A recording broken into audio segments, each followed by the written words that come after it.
بظاہر پنجاب کا یعنی بحران ختم ہو گیا اور پنجاب کے 21ویں وزیر اعلیٰ حمزہ شہباز شریف نے حلف اٹھا لیا۔ یقیناً یہ لاہور ہائی کورٹ کے فیصلے کے مطابق ہے، لیکن اس سے پہلے حلف سے پہلے گورنر پنجاب نے بزدار کو نہ صرف بحال کیا بلکہ ان کی کابینہ بھی بحال کر دی تھی اور انہوں نے ایک اجلاس بھی طلب کر لیا۔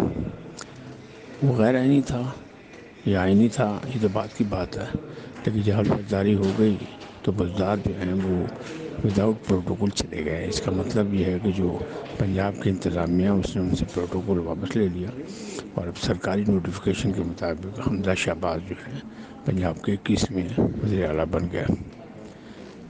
گورنر پنجاب نے اس کے بعد بھی مداخلت کی اور یہ کہا کہ گورنر ہاؤس میں گھٹنوں کی مدد سے یہ تقریب منعقد کی گئی اور زبردستی کی گئی، لہٰذا میں گورنر ہوں اور میرے حکم یہ ہے کہ فوری طور پر اسے خالی کر دیا جائے۔ یعنی آئینی لڑائی ابھی چلے گی۔ انٹر کورٹ اپیل بھی موجود ہے ان کی، اور جو ان کے منحرف ممبران اسمبلی ہیں تحریک انصاف کے، ان کے خلاف بھی معاملہ عدالت میں موجود ہے۔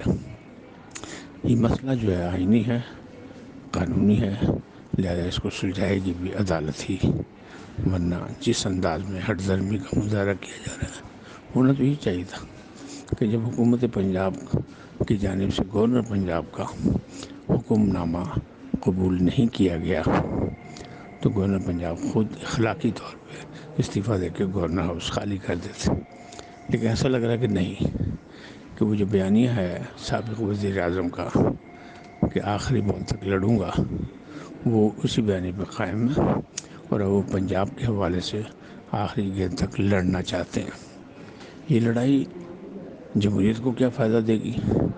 آئین اور قانون کی فتح ہونے دے گی کہ نہیں دے گی، یا اپنے قومی اداروں کی تباہی کی طرف جائے گی؟